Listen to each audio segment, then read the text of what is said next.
이 시간 하나님의 말씀을 보겠습니다. 구약성경 신명기 말씀입니다.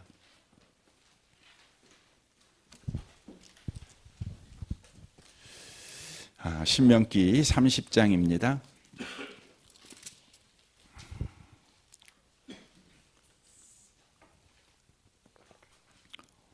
신명기 30장 11절에서 14절까지 기록된 말씀을 보겠습니다. 30장 11절에서 14절까지입니다. 같은 목소리로 기록된 말씀을 읽겠습니다. 내가 오늘 내게 명령한 이 명령은 내게 어려운 것이 아니요 먼 것도 아니라 하늘에 있는 것이 아니니 내가 이르기를 누가 우리를 위하여 하늘에 올라가 그의 명령을 우리에게로 가지고 와서 우리에게 들려 행하게 하려 할 것이 아니요 이것이 바다 밖에 있는 것이 아니니 내가 이르기를 누가 우리를 위하여 바다를 건너가서 그의 명령을 우리에게로 가지고 와서 우리에게 들려 행하게 하려 할 것도 아니라 오직 그 말씀이 내게 매우 가까워서 내 입에 있으며 내 마음에 있은즉 내가 이를 행할 수 있으리라. 아멘. 아멘. 함께 예배하는 모든 분들 가운데 이 말씀의 축복이 함께 하시기를 주님의 이름으로 축원합니다. 오늘 본문 말씀에 보시면 11절에 그렇게 기록되어 있습니다. 내가 오늘 내게 명령한 이 명령은 내게 어려운 것도 아니요 먼 것도 아니니라 라고 말씀하고 있습니다. 여기 어렵다는 말은 손에 닿지 않는다 혹은 이해할 수 없다라는 의미입니다. 그런데 모세를 통해 증거된 하나님의 말씀인 율법은 이스라엘 백성에게 손에 닿지 않거나 혹은 이해할 수 없어 멀리 떨어져 있는 바로 말씀이 아니라는 바로 의미의 말씀입니다. 이 부분을 세번역 성경으로 보면 이렇게 되어 있습니다. 당신들이 실천하기 어려운 것도 아니고 당신들의 능력이 미치지 못하는 것도 아닙니다. 이렇게 말합니다. 그러니까 율법의 말씀은 우리가 실천할 수 있다. 이렇게 지금 이 성경이 우리에게 말씀하고 있습니다. 12절을 보십시오. 하늘에 있는 것이 아니니 내가 이르기를 누가 우리를 위하여 하늘에 올라가 그의 명령을 우리에게로 가지고 와서 우리에게 들려 행하게 하려 할 것이 아니요 라고 말합니다. 모세는 우리가 하나님의 말씀을 실천할 수 있는 이유는 바로 하나님의 말씀이 바로 하늘에 있는 것이 아니다 이렇게 말하고 있습니다. 고대 근동에서 하늘은 사람이 갈 수 없는 곳을 바로 상징합니다. 그러니까 율법의 말씀이 하늘에 있어가지고 도무지 사람이 갈 수 없는, 사람이 행할 수 없는 바로 수준의 말씀이 아니다 이렇게 말하고 있는 것이죠. 13절 보십시오. 이것이 바다 밖에 있는 것이 아니니 내가 이르기를 누가 우리를 위하여 바다를 건너가서 그의 명령을 우리에게로 가지고 와서 우리에게 들려 행하게 하려 할 것도 아니니라. 모세가 이어서 말씀합니다. 하나님의 말씀이 바다 밖에 있는 것이 아니다 이렇게 말합니다. 당시의 사람들은 바다 밖에 있다는 것은 불가능한 것이다 라는 것의 상징입니다. 도무지 갈 수 없는 곳에 있다 이런 의미의 바로 표현입니다. 그러므로 모세가 말하는 것은 하나님의 말씀은 불가능한 미션을 요구한 것이 아니다. 영화 임파서블 있지 않습니까? 불가능한 그 명령을 우리에게 하나님이 주신 것이 아니라는 것이죠. 누구든지 받아들일 수 있으며 순종할 수 있는 것이 하나님의 말씀이다 이렇게 성경이 이야기를 합니다. 여기까지 말씀을 들으면 많은 분들 마음 가운데 반론이 일어날 것입니다. 하나님의 말씀을 우리가 실천할 수 있을 만큼 하나님의 말씀이 쉽다는 것은 우리가 동의할 수가 없어 이런 생각이 들어질 것입니다. 왜냐하면 우리는 하나님의 말씀을 듣고 그 말씀을 순종하기 위해서 일주일 내내 우리가 애써 살아온 날이 한두 해가 아니지 않습니까? 10년, 어떤 분은 20년, 어떤 분은 40년 하나님의 말씀을 지켜보려고 부단히 노력해 온 거 아니겠습니까? 뭐 1년, 2년 하신 분들은 아이고 내가 아직 해본 연수가 부족하니까 하나님의 말씀에 순종할 수 있지만 내가 좀 더 해봐야 돼. 지금은 내가 하나님 말씀대로 순종하지 못하지만 10년 정도면 순종할 수 있지 않을까? 이런 희망을 갖습니다. 하지만 20년, 30년 하나님 말씀에 순종해 보신 분들은 그렇게 고백할 수밖에 없지요. 아이고 하나님 말씀에 순종할 수가 없어요. 온전히 순종할 수가 없어요. 바울의 고백과 같이 하나님의 말씀에 순종하려는 마음은 뜨겁지만 하나님의 말씀에 우리 육체가 순종하지를 않는 거죠. 마음은 언제나 하나님의 말씀에 순종하고자 하는 게 굴뚝 같지만 우리의 육체는 환경 따라, 상황 따라, 형편 따라, 감정 따라 또 그렇게 무너지는 우리를 보게 되니 바울처럼 오라 나는 공고한 사람이로다 이 사망의 몸에서 누가 나를 건져내랴 이런 비병을 지를 수밖에 없다는 것을 우리가 다 아는 것 아니겠습니까? 그런데 왜 모세는 지금 이렇게 이야기할까요? 그 이유를 14절에서 이야기를 합니다. 14절 보십시오. 오직 그 말씀이 내게 매우 가까워서 내 입에 있으며 내 마음에 있는즉 내가 이를 행할 수 있느니라 라고 말합니다. 왜 하나님의 말씀을 행할 수 있냐면 하나님의 말씀이 매우 가까이 있는데 우리의 입과 마음에 있기 때문에 하나님의 말씀을 우리는 능히 순종할 수 있다. 이렇게 성경 지금 모세가 이야기를 하는 것이죠. 참 이 부분을 우리가 순종해 보려고 하는 사람은 이 말이 마음에 확 와닿지 않습니다. 이 부분에 대해서 마음에 와닿도록 성경이 우리에게 해석을 해줍니다. 이 성경이 바로 신약 성경 로마서입니다. 10장 6절을 보겠습니다. 믿음으로 말미암은 의는 이같이 말하되 내 마음에 누가 하늘에 올라가겠느냐 하지 말라 하니 올라가겠다 함은 그리스도를 모셔 내리려는 것이요 혹은 누가 무저경에 내려가겠느냐 하지 말라 하니 내려가겠다 함은 그리스도를 죽은 자 가운데서 모셔 올리려는 것이니라. 그러면 무엇을 말하느냐? 말씀이 내게 가까워 내 입에 있으며 내 마음에 있다 하였으니 곧 우리가 전파하는 믿음의 말씀이라.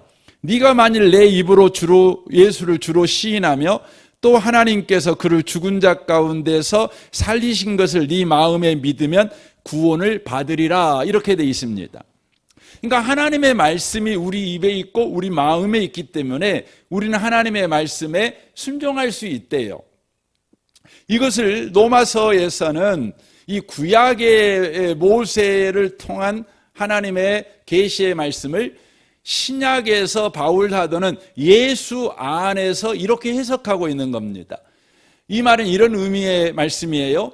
말씀이신 예수께서 육신이 되어 우리 가운데 오심에 그 예수를 믿음으로 받아들이는 신자들의 입과 마음 속에 예수가 거한다. 지금 이렇게 이야기하고 있는 겁니다. 그러니까 말씀이 육신이 되신 분이 예수님이죠. 그 예수님은 어떤 분이십니까? 말씀 자신이죠. 말씀을 완전히 성취하신 분이셔요. 그 분께서 어떻게 하셨냐면 바로 그 예수를 믿는 사람들의 삶 속에 바로 들어오셔서 그의 입술과 그의 마음 속에 계신다는 것이에요. 계신다는 것이죠.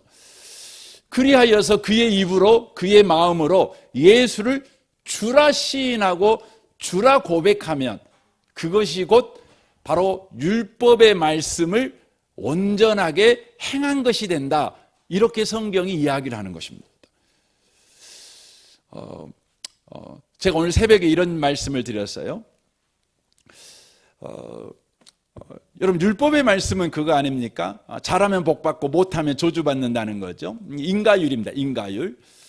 이 인가율의 법칙은 하나님께서 천지를 창조하시고 이 창조 세계를 경영하시는 대원칙입니다. 대원칙.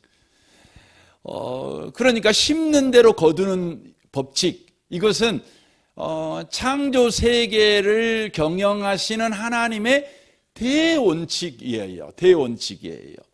그래서 에덴 동산에서 아담과 하와는 하나님 안에 있었을 때에 심는 대로 거두는 법칙이 그들의 삶 가운데 복이었어요. 그렇죠. 그런데 그들이 하나님을 떠났어요. 하나님을 떠나자 심는 대로 거두는 법칙이 그들에게 저주가 돼버렸어요. 그래서 3장에 그렇게 돼 있죠. 그들이 심으면 뭐가 나오죠? 엉겅퀴가 나와요. 가시가 나와요. 심으면 다 그것이 그들에게 저주가 돼버리는 거죠.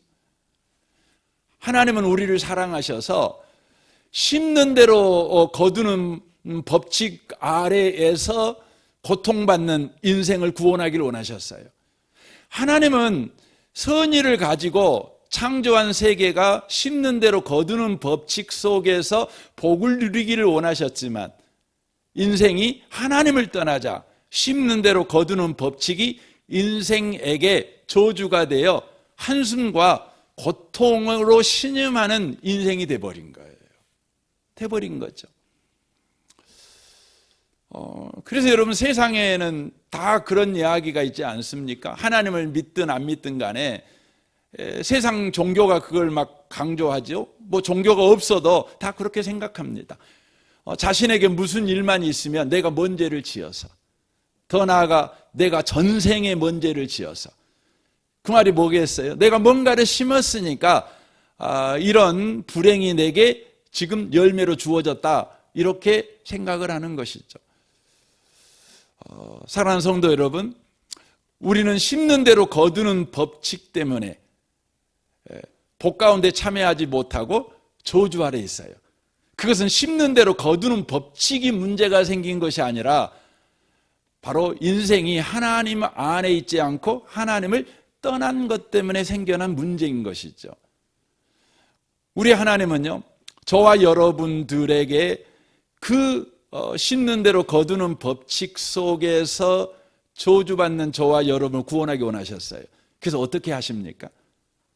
바로 하나님께서 인간의 몸을 입으시고요, 심는 대로 거두는 법칙 속으로 들어와 그 법칙 아래 거하십니다.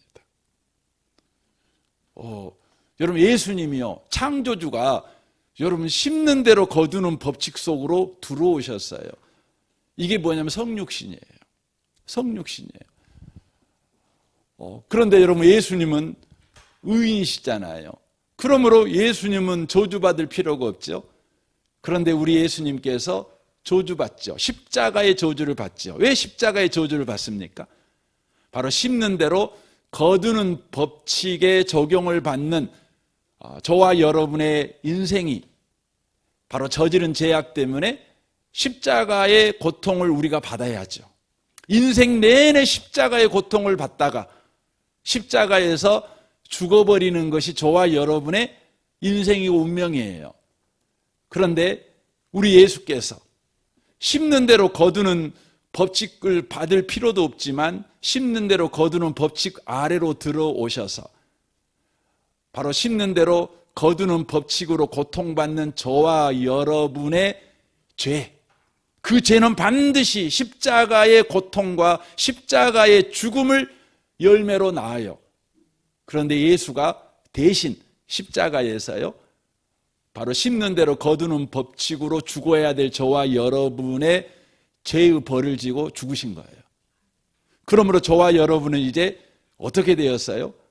예수께서 죽으심으로 끝난 게 아니죠. 그는 3일 만에 부활하셨고 하늘로 오르사 우리에게 성령을 내려 보내주셨어요. 그 성령이 여러분 안에 들어오셨죠. 그것은 다른 표현으로 말하면 여러분이 예수 안에 거하게 된 거예요. 예수 안에 거하게 된 거죠. 그러니까 심는 대로 거두는 법칙의 지배를 받고 고통 속에 살아가야 될 저와 여러분이 이제 예수로 말미암아 그 예수 안에 들어간 거죠. 예수 안에 들어가 버린 거죠. 이제 어떤 일이 벌어집니까? 내가 한 일에 대하여 심는 대로 거두는 법칙이 적용되지 않아요. 예수가 한 일에 대한 심는 대로 거두는 법칙이 우리 가운데 부어져요. 그러니까 내가 한 일에 대해서는 그것이 과거든 현재든 미래든 과거, 현재, 미래 가운데 계신 우리 하나님 예수 그리스도가 우리의 바로 하나님 밖에서 저질렀던 모든 심는 것에 대한 대가를 친히 받으시고 십자가에 죽으셨어요. 그리고 우리는 그 예수 안에 들어와 이제 인생을 사는 거죠. 그러므로 이제 우리 가운데 부어지는 건 뭐냐면 내가 행한 일이 내 인생 가운데 열매로 나타나는 것이 아니라 이제 예수가 하신 일이 내 인생 가운데 열매로 나타나게 된다는 거죠. 그것이 뭐예요? 그것이 뭐냐면 입으로 시인하고 마음으로 믿는 거예요. 그러면 구원을 받아요. 예수가 한 일이 내 인생이 되는 거예요. 내 인생이 되는 거죠. 내 운명이 되는 거죠. 내 현실이 되는 거죠. 이것을 이야기를 하는 것입니다. 그래서 요한복음 1장 14절에 이렇게 말합니다. 말씀이 육신이 되어 우리 가운데 거하심에 우리가 그의 영광을 보니 아버지의 독생자의 영광이요 은혜와 진리가 충만하더라, 이렇게 되어 있다고 하는 것이죠. 그러니까 말씀이 육신이 됐어요. 말씀이 우리 가운데 거하신 거죠. 그러니까 이 말은 뭐냐면 말씀이 그냥 말씀이 아니라 말씀이 인격으로 우리 가운데 오셨다는 걸 말하는 것입니다. 여러분, 말씀이라고 하는 것은 이 종이에 써져 있는 글이잖아요. 그렇죠? 말씀이라는 건 종이에 써져 있는 글입니다. 그러니까 이 성경책에 써져 있는 글이 여러분 말씀이죠. 그렇죠? 그런데 여러분 불경도 그렇죠. 불경도 부처의 말씀이 종이에 써져 있죠. 이 종이에 책에 써져 있는 거 아닙니까? 글이죠, 글이죠. 그런데 기독교의 여러분 말씀은요, 종이에 쓴 글에 불과한 것이 아니라 육신이 되었어요. 이건 뭐냐면 인격이 됐다는 걸 말하는 거예요. 인격이에요. 굉장한 것입니다. 여러분, 글이라고 하는 것은요, 읽는 사람에게 감동을 줄 수 있죠. 읽는 사람의 수준에 따라서 그 말씀을 깨닫기도 하고, 그 말씀을 듣고 결심하기도 하고 결단하기도 하겠죠. 그러므로 말씀만 우리에게 주어졌다면 책임은 누구한테 있냐면 말씀을 읽는 자에게 책임이 있는 거예요. 그렇죠? 안 그렇습니까? 글은 그렇죠. 글은 그렇습니다. 그러니까 글이라고 하는 것은 읽는 사람의 수준에 따라, 읽는 사람의 열심에 따라 책임이 달라지는 것이죠. 결과가 달라지는 것이죠. 그런데 기독교의 말씀은 어떠냐면 인격으로 우리에게 말씀이 육신이 되어 우리 가운데 거하신 거예요. 이게 신비한 것입니다. 이게 놀라운 겁니다. 근데 인격이라고 하는 것은 뭘 말하고 있는 거죠? 인격이라고 하는 것은 의지를 가지고 있다는 걸 말하는 거예요. 그러니까 여러분, 이 책 속에 써져 있는 글은 의지를 갖고 있지 않아요. 그렇죠? 의지를 갖고 있지 않아요. 이런 것과 똑같아요. 여러분, 잔디밭에 그 잔디에 들어가지 마시오, 이렇게 표가 써져 있어요. 표가 써져 있어요. 그럼 글이죠. 그걸 보고 여러분이요, 들어갈까 말까는 여러분이 결정하면 되는 거예요. 여러분 책임이죠.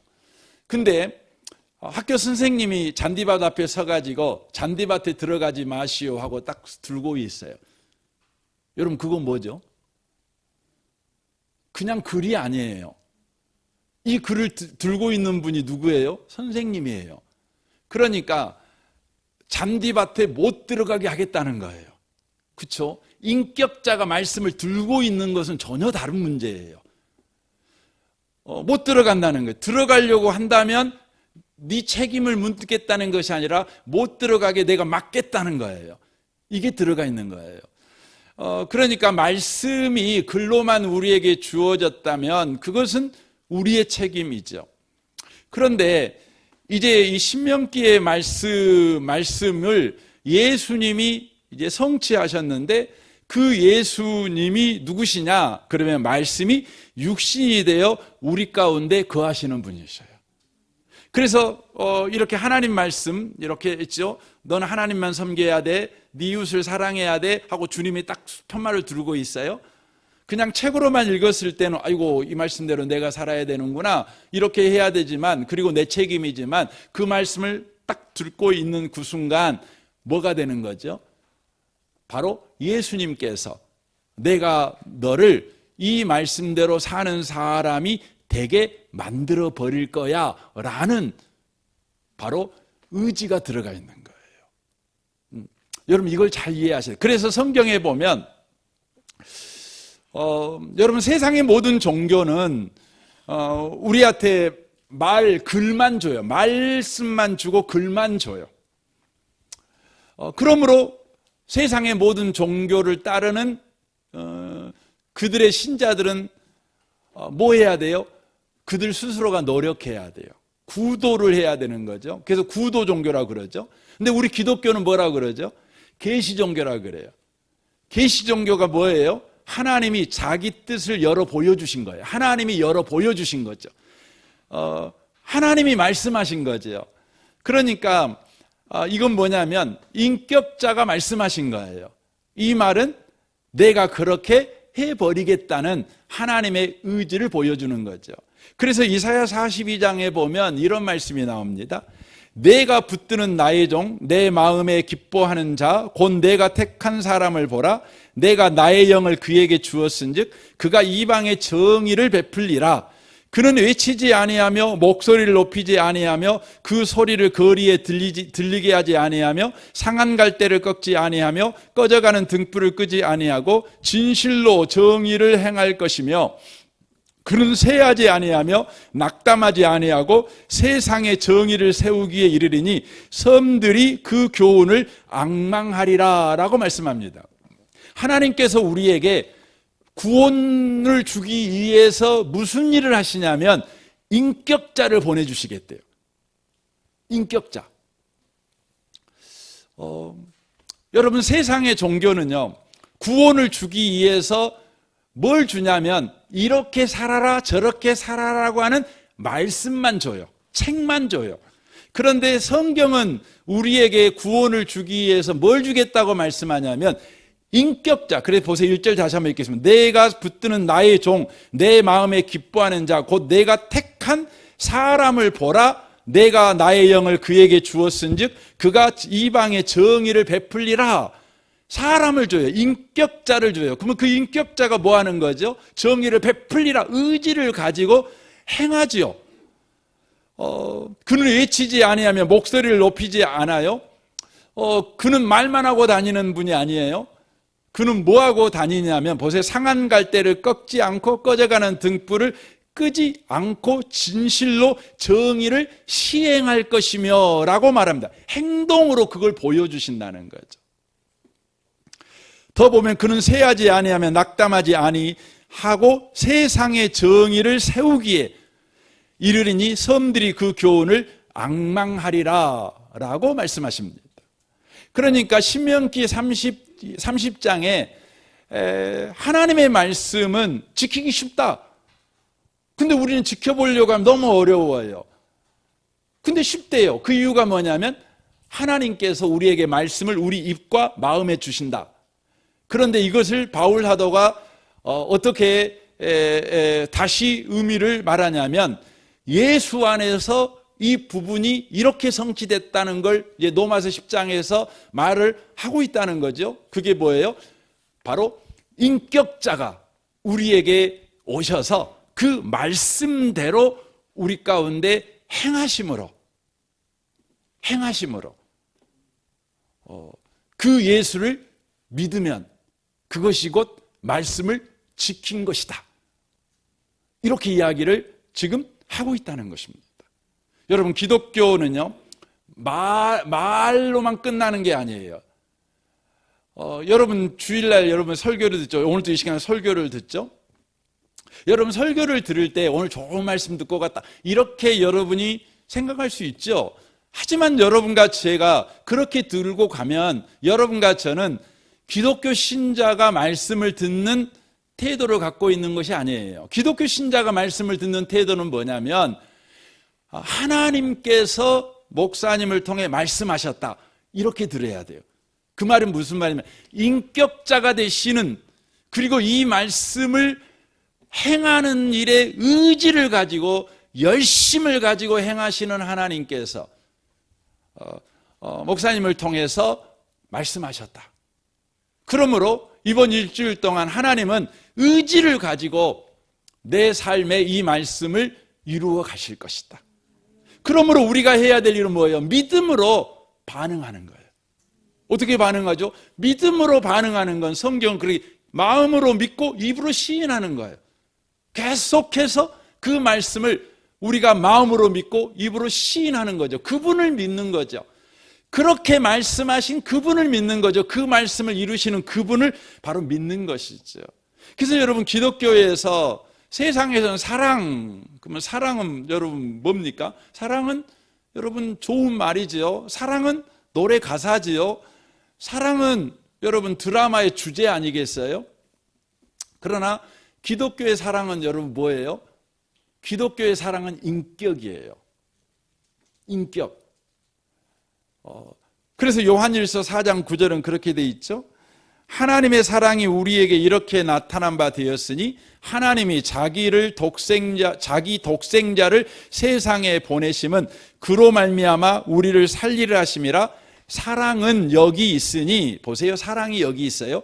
우리가 하나님을 사랑한 것이 아니요 하나님이 우리를 사랑하사 우리 죄를 속하기 위하여 화목제물로 그 아들을 보내셨음이라. 사랑하는 자들아, 하나님이 이같이 우리를 사랑하셨은즉 우리도 서로 사랑하는 것이 마땅하도다 라고 돼 있어요. 기독교에서 사랑은 뭐냐면 인격이신 하나님이에요. 의지를 가지고 열심을 가지고 뜻하신 바를 역사 속에서 예수 그리스도를 통해 성취하시는 바로 하나님의 헌신, 그게 뭐냐면 여러분 기독교의 사랑이에요. 사랑이에요. 그래서 여러분 교회에서 사랑 이야기를 많이 하죠. 여러분 그것은 우리가 말과 혀로만 사랑하지 말라고 성경이 말하잖아요. 왜냐하면 그것은 성경이 말하는 사랑과 어긋난 거니까, 세상이 말하는 사랑에 불과한 것이니까. 사랑은 인격이어야 돼요. 이걸 이야기를 바로 하고 있다고 하는 것이죠. 그래서 저와 여러분에게 오늘 이 신명기 30장의 말씀, 하나님의 말씀이 쉽다. 여러분 어제 왜 쉽게 됐죠? 예수님 때문에요. 내가 율법의 말씀을 지킬 의지가 있고 또 능력이 있고 힘이 있기 때문에 하나님 말씀이 쉬운 것이 아니라 예수님 안에 들어가는 그 순간 하나님의 말씀을 지키는 것이 쉬워지는 거예요. 그래서 여러분과 저에게 지금 신명기 30장이 너에게 필요한 것은 뭐냐? 바로 종교가 필요한 것이 아니라 예수 그리스도가 필요해.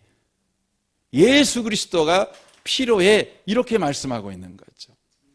여러분 종교와 예수 그리스도는 확연하게 다릅니다. 종교는요, 내가 무엇을 해야 하느냐에 대한 대답이에요. 구원을 위해, 복을 받기 위해, 성공하기 위해, 명예롭게 되기 위해, 좋은 인간관계를 갖기 위해서, 좋은 아버지가 되기 위해서, 좋은 엄마가 되기 위해서 내가 무엇을 해야 하는가에 대한 대답이 여러분 종교입니다. 그러므로 종교의 목적은요, 내가 무엇을 해야 한다는 것이에요. 그래서 여러분 신명기 30장을 읽으면서 여러분 마음 가운데 내가 어떻게 해야 되지? 내가 어떻게 해야 되지? 이거 해야 되지 않나? 이건 내가 못했어. 이런 생각이 여러분 가운데 여러분을 지배하게 된다면 여러분은 기독교 신자로서 신앙생활을 하고 있는 것이 아니라 종교생활을 하고 있는 사람이다. 이렇게 여러분 말씀을 드릴 수 있습니다. 이런 사람은 내가 잘해야 한다, 내가 변해야 된다, 내가 헌신하고 내가 희생해야 된다, 내가 정직해야 된다, 내가 성실해야 된다, 내가 뭔가 보여줘야 된다는 그런 마음, 내가 선해야 된다는 거죠. 내가 충분한 정성을 다했는가? 내가 충분히 헌신했는가? 이런 부분에 늘 마음이 있어요. 주어가 언제나 내가예요. 내가. 온통 나예요. 온통 나에 대한 거죠. 나의 선함, 나의 노력, 나의 의로움에 관한 것입니다. 성경 고린도전서 13장에 보면 사랑이 아닌 것을 이렇게 소개해요. 여기에 제가 성경을 여러분 보시면서 주어가 뭔지를 한번 주목해 보세요. 고린도서 13장 1절을 좀 보겠습니다. 내가 여러분 주어는 내가 이렇게 가짜가 붙으면 이제 주어가 아니겠습니까? 내가 사람의 방언과 천사의 말을 할지라도 사랑이 없으면 소리나는 우리 구리와 울리는 꽹가리가 되고, 내가 애언하는 능력이 있어 모든 비밀과 모든 지식을 알고 또 산을 옮길 만한 모든 믿음이 있을지라도 사랑이 없으면 내가 아무것도 아니요, 내가 내게 있는 모든 것으로 구제하고 내 몸을 불사르게 내줄지라도 사랑이 없으면 내게 아무 유익이 없느니라 라고 되어 있습니다. 여러분, 사랑이 아닌 게 뭐냐? 그러면 내가 주어가 돼서 하는 모든 행동은 사랑이 아니에요. 그러니까 이제 저도 우리 집사람한테 이 부분에 대해서 자주 말을 듣게 되는 것 중에 하나인데, 저는 사랑한다고 생각해서 내가 생각할 때 내 아내가 좋을 것 같다, 이건 내 아내에게 유익이 될 것 같아 하는 걸 해줘요. 근데 성경을 보니까 그건 사랑이 아니래요. 내가 생각하기에 상대에게 좋은 것 같아요. 상대의 유익을 끼치는 것 같아요. 상대를 내가 격려하고 상대의 유익을 위해서, 또 상대의 행복을 위해서 내가 뭔가를 해요. 그것은 종교성에서 나온 열심. 종교성은 결국 우상숭배거든요. 내가 누구인가를 보여주기 위한 행위에 불과하다는 것이에요. 그럼 사랑이 뭡니까? 사랑은 오래 참고 쭉 나와요. 거기에 없는 것이 있죠. 내가가 없어요. 내가가 없어요. 누구만 있죠? 상대가 있는 거예요. 상대가 주인공이에요. 그러니까 상대에게 상대가 원하는 오래 참음을 하는 거예요. 상대가 원하는 A를 갖추는 거예요. 내가 생각할 때 이 정도면 A 갖춘 거 아니야? 이거 아니고 상대가 원하는 A예요. 상대가 원하는 친절이죠. 상대가 원하는 믿음이죠. 이걸 말하는 거예요. 이게 사랑이라고 하는 것이죠. 여러분, 그것은 어디에서 나오냐면 예수님에게서밖에 안 나와요. 왜냐하면 예수님은요, 우리에게 철저하게 맞춘 사랑을 하시거든요. 우리에게 필요한 사랑으로 죽기까지 낮아지신 분이시죠. 그래서 기독교는요, 예수님이 하신 일에 대한 것입니다. 예수님의 열심, 예수님의 희생, 예수님의 고난, 예수님의 사랑, 예수님의 믿음, 소망, 선함, 의로움, 인내, 용서, 거룩함, 온통 예수님입니다. 종교는 한 단어로 표현하면 하라예요. 하라예요. 내가 했느냐 안 했느냐죠. 그러나 기독교는요, 한마디로 말하면 다 이루었다예요. 다 이루었다예요. 예수님께서 십자가에서 하신 말이에요. 다 이루었다. 그렇죠? 그래서 예수는 뭐예요? 복음이에요. 복음. 복음은 기쁜 소식이잖아요. 뉴스잖아요. 소식. 조언이 아니에요. 조언. 여러분, 기독교는 조언이 아니에요. 세상 모든 종교는 조언하는 거거든요. 약간의 도움을 주는 거죠. 우리가 뭔가를 성취할 수 있도록 도와주는 거죠. 반면에 굿 뉴스는 알려주는 거죠. 여러분, 뉴스는 알려주는 거죠. 우리에게 어떤 일이 성취되었다고 알려주는 거죠. 우리에게 어떤 일이 일어났다고 알려주는 게 뭡니까? 뉴스죠. 9시 뉴스를 보면 오늘 9시 전에 일어난 이야기를 뉴스로 해주는 거죠. 그런데 여러분, 복음이 뭐예요? 좋은 뉴스죠. 굿 뉴스죠.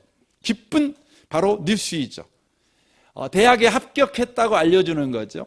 100억짜리 이 공사를 수주했다 알려주는 거죠. 그 무엇보다도 죄에서 너는 구원받았어.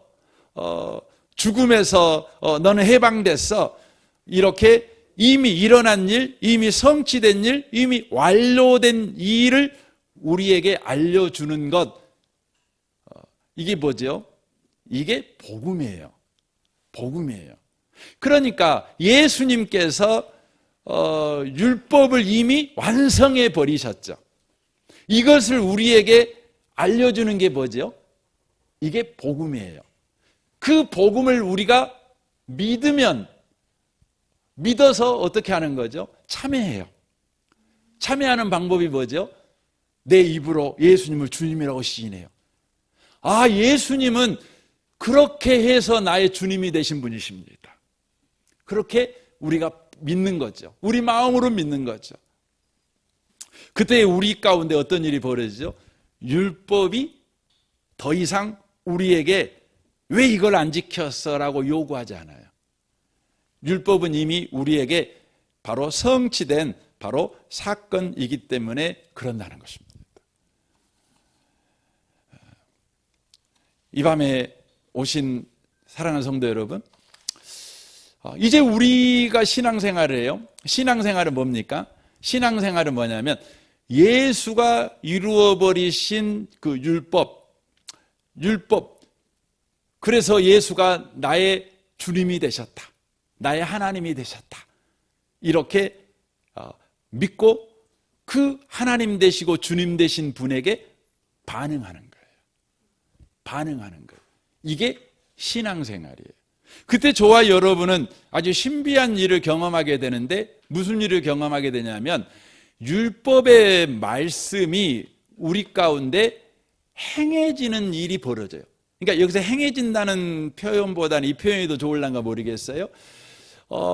율법의 요구를 받는 것이 아니라 율법을 완성하신 예수님의 열매가 나를 통해 바로 맺어지는 일이 벌어지는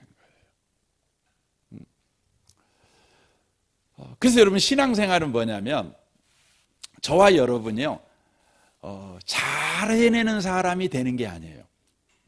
신앙생활은 뭐냐면 주님을 따라가는 거예요. 주님이 나의 주님, 나의 구주시잖아요. 이게 주님을 따라가는 거예요. 주님을 믿는 거예요. 주님을 믿고 살아가는 거예요. 이게 신앙생활이라는 거죠. 요한복음 21장만 말씀드리고 오늘 좀 설교를 마무리하려고 해요. 요한복음 21장에 보면 누가 나오냐면 베드로가 나옵니다. 베드로가 실패한 사람 아닙니까? 실패한 베드로에게 주님이 찾아오셔가지고 뭐 하시냐면 위대한 사명을 맡깁니다. 왜 위대한 사명을 맡길까요? 네가 실패했지만 내가 위대한 사명을 맡긴다. 이번에 봐줬어? 너 다시는 실패하지 말고 잘해라. 이러려고 위대한 사명을 줬을까요? 아니에요. 이런 겁니다. 실패한 너에게 위대한 사명을 주는 것은 네게 실패를 만회할 기회로 주는 것이 아니라 네 실패가 위대한 사명을 담아내는데 부족하지 않다는 것을 경험하게 하기 위해서다. 이 말이에요. 이제 이것을 예수님으로 표현하면 이거죠. 네 실패가 예수님이 하신 일을 담아내는 일에 충분하다는 것을 네 삶에서 경험하게 하기 위해서다. 누리게 하기 위해서다. 이렇게 말씀하는 것이죠. 우리가 실패하고 부족하면 우리는 그거 되게 못 참죠. 하나님 앞에도 죄송하고 또 사람들한테도 죄송해요. 내가 이렇게밖에 못했다고. 아이고 죄송해요. 하나님 앞에도 너무너무 부끄럽고. 근데 우리가 이때 뭐가 필요해요? 예수께서 율법을 완성하신 분이라는 믿음이 필요해요. 그리고 나는 예수님으로 인하여 구원받았고 나는 그 예수님을 믿고 따라가는 것이 바로 신앙생활의 전부다. 이걸 믿는 거죠. 그래서 여러분과 제가 실수하고 실패했을 때에 마땅히 여러분 그 사람과 관계에서 아이고 미안합니다 해야 되겠죠. 그럼에도 불구하고 그 실패와 실수를 만회하기 위해서 여러분이요, 여러분을 막 고치려고 애를 쓰려고 하지 마시고 여러분에게 믿음이 충만해지는 일이 꼭 필요해요. 그게 뭐냐면 실패와 실수를 가지고 우리 주님께서 주님이 하신 일, 주님이 얼마나 놀라운 분인가를 담아내기에 충분한 것이다. 이 믿음이 여러분과 필요해요. 저도 실수를 많이 하고 그렇죠. 근데 이번 주에도 저도 실수 참 많이 하죠. 근데 제가 이 말씀을 준비하고 이렇게 하는데 제 마음이 답답하죠. 근데 갑자기 하나님께서 제 마음에 주신 은혜가 있었어요. 그게 뭐였냐면 너의 못남은 내 은혜를 담기에 충분해. 이런 은혜를 주셨어요. 그래서 제 마음 안에 뭐가 생겼냐면 부끄러움보다는 주님에 대한 믿음이 생겼어요. 주님이 내 부끄러움, 내 부족함을에다가 주님의 은혜를 담아서 주님이 주님 되심을 어떻게 드러내실까? 이런 기대가 제 마음에 확 생기더라고요. 여러분과 저는 늘 하나님의 말씀을 듣습니다. 그 말씀을 들을 때마다 우리는 순종해야 된다는 그런 생각을 합니다. 좋은 생각이죠. 하지만 또 실패하죠. 우리가 놓쳐버린 게 있죠.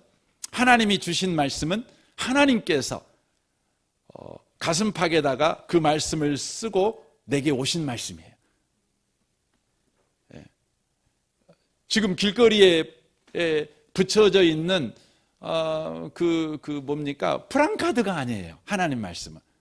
하나님 말씀은 아버지가 딱 들고 있는 거예요.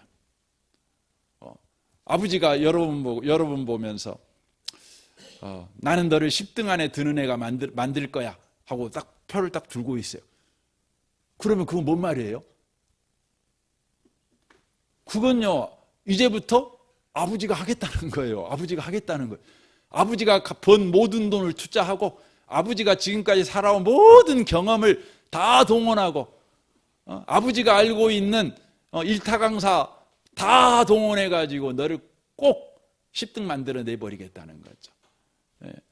그러니까 이제 그 자식한테는 뭐가 필요한 거죠? 내가 변화되겠다는 것이 아니라 아버지가 어떻게 할 것인가. 내가 아무리 해도 60등을 못 면하는데 어떻게 10등을 만들어낸다는 소리지?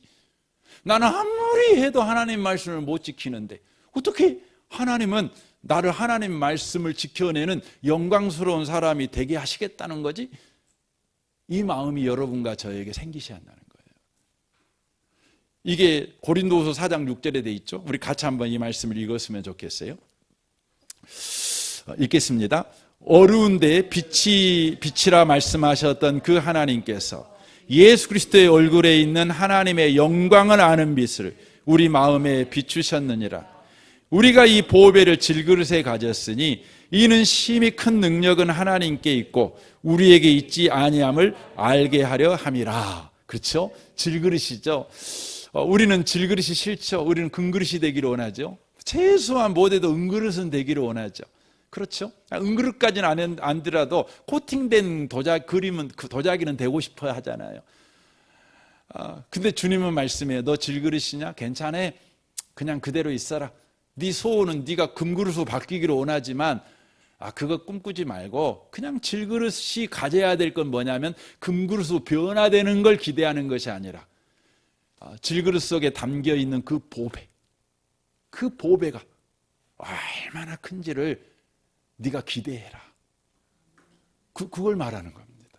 여러분, 예수 믿는 여러분, 오늘도 여러분이 그냥 잘난 사람 되고 싶죠? 능력 있는 사람 되고 싶죠?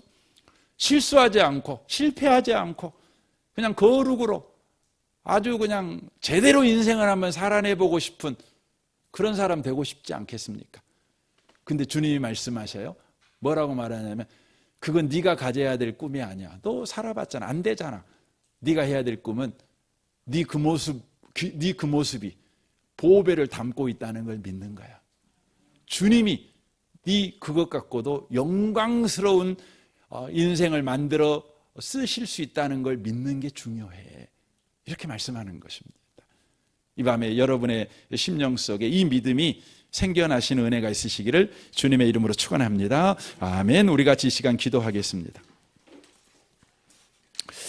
오늘 말씀을 우리 생각하면서 이 시간 기도했으면 좋겠습니다. 우리가 한두 해 실패한 거 아니지 않습니까? 적어도 10년, 20년, 30년 그렇게 좀 제대로 살아보려고 이번은 잘할 거야 하고 결심했는데 또 무너지는 우리를 보면서 또 얼마나 우리 자신에게 실망합니까? 우리 안에 얼마나 많은 체념이 있습니까? 그러나 주님이 말씀합니다. 너에게 들려진 하나님의 말씀은 그냥 글로 써져 있는 책에 불과한 말씀이 아니야. 사망을 가지고 부활을 만든 내가 한 말이야. 내가 지금 이 말을 들고 너희 인생에 찾아왔어. 인격자이신 하나님이야. 의지를 가지고 일하시는 하나님이 네 인생에 쳐들어왔어. 그러니 네 현재의 모습을 바꾸려는 일에 너무 관심 갖지 말고 네 인생에 쳐들어오신 주님이 무슨 일 하실 건지를 믿는 믿음으로 살아가 봐. 주님이 요구하십니다. 주여 우리에게 믿음으로 살아갈 힘을 허락하여 주옵소서. 내 안에 들어오신 주님을 믿게 하십시오. 내가 왜 금그릇이 안 됩니까? 내가 왜 은그릇마저도 안 됩니까? 하고 우리가 그렇게 주님에게 따졌던 인생을 멈추고 질그릇이지만 내 안에 보배이신 주님이 질그릇 안에서 어떤 일을 만들어내실 것인지 주님 믿는 믿음을 가지고 주님을 따라가는 자 되게 해 주옵소서. 우리 같이 이 시간 기도하겠습니다. 오 하나님 아버지 감사합니다. 오늘 말씀을 통해서 우리가 배우는 것은 하나님의 말씀은 그냥 종이에 써져 있는 글이 아니고 또 스피커를 통해 흘러나오는 소리에 불과한 것이 아니라 말씀이 육신이 되어 우리 가운데 거하신 말씀입니다. 인격이신 말씀입니다. 일하시는 말씀이며 역사하시는 말씀이십니다. 오 하나님 아버지, 그러므로 말미암아 우리가 하나님의 말씀이 우리 가운데 이루어지는 것을 우리가 보게 될 것입니다. 주님 우리에게 믿음을 허락하시옵소서. 질그릇이 은그릇 되고 금그릇 되려고 하는 그런 열심과 소망을 이제 멈춰두고 질그릇 속에 계신 바로 보배이신 주님께서 어떤 능력으로 우리 인생 가운데 일하실 것인지를 믿는 믿음을 주시옵소서. 하나님 아버지 감사합니다. 우리는 끊임없이 하나님의 말씀을 들었습니다. 그 말씀을 순종하고 그 말씀을 반듯하게 살아내 나도 말씀대로 살고 있는 사람입니다라는 이런 자랑을 우리가 갖고 싶어 했습니다. 그러나 우리는 자랑보다는 부끄러움이 많은 사람들입니다. 그렇게 긴 시간 동안 예수를 믿었고 또 예수를 믿는 사람이라고 그렇게 스스로 자부하고 있지만 우리는 하나님의 말씀대로 살아가는 일에 늘 실패하고 실수하는 실패의 명수인 것들을 우리가 고백합니다. 우리는 여전히 질그릇인 것을 고백합니다. 그러나 오늘 주께서 우리에게 말씀하시는 것은 주님이 우리에게 주신 말씀은 그냥 종이에 쓴 글이거나 스피커를 통해서 흘러나오는 소리에 불과한 것이 아니라 바로 인격이신 하나님이라고 말씀해 주시니 감사합니다. 주님은 그 말씀대로 역사하시는 분이시요 열심과 헌신과 의지를 가지고 우리 인생 가운데 일하시는 분이십니다. 아들을 아끼지 아니하시고 내어주셔서 그 말씀을 성취해 버리신 분이십니다. 그분이 우리 인생 가운데 지금 들어와 계십니다. 주여 우리가 그것을 믿는 믿음을 가지고 우리 인생을 살아가는 자 되게 하여 주옵소서. 우리는 질그릇인 것을 참을 수가 없습니다. 왜 내가 질그릇이냐고 우리는 하나님 앞에 늘 항의합니다. 금그릇 만들어주면 안 되냐고, 은그릇 만들어주면 안 되냐고. 그러나 주님은 우리에게 말씀하십니다. 네가 질그릇이지만 네 안에 내가 있어. 하나님의 능력이 얼마나 큰가를 너 기대해봐. 그걸 믿는 믿음으로 한번 살아가봐. 우리에게 요구하십니다. 주님, 우리에게 이 믿음 가지고 살게 축복하여 주옵소서. 이 밤에 주님 앞에 나오며 이렇게 애물을 드립니다. 카카오 페이지에 이렇게 심사 통과해서 감사를 드리는 귀한 자매가 있습니다. 이렇게 웹툰 작가로 긴 시간 동안 이렇게 준비한 자매인 것 주님이 아십니다. 또 부모님의 귀한 기도로 이 자녀가 여기까지 자라온 것 주님이 잘 아십니다. 주님, 이번에 이렇게 사전 연재에서 좋은 성적이 내서 상위 프로모션에도 모션도 받을 수 있도록 주님께서 특별하게 주님 은혜를 허락하여 주옵소서. 우리 주님께서 선한 목자가 되어주셔서 이 귀한 자매를 주님 인도하셔서 이 자매가 지금까지 꿈꿔왔던 그 귀한 꿈이 하나님의 인도로 도달할 수 있게 하시며 그가 꾸었던 꿈보다 더 큰 꿈을 우리 주님께서 이루어 주시는 것을 이 귀한 자매가 고백하게 하여 주옵소서. 이 밤에 우리와 함께 하시는 주님을 찬양합니다. 예수님의 이름으로 기도합니다. 아멘.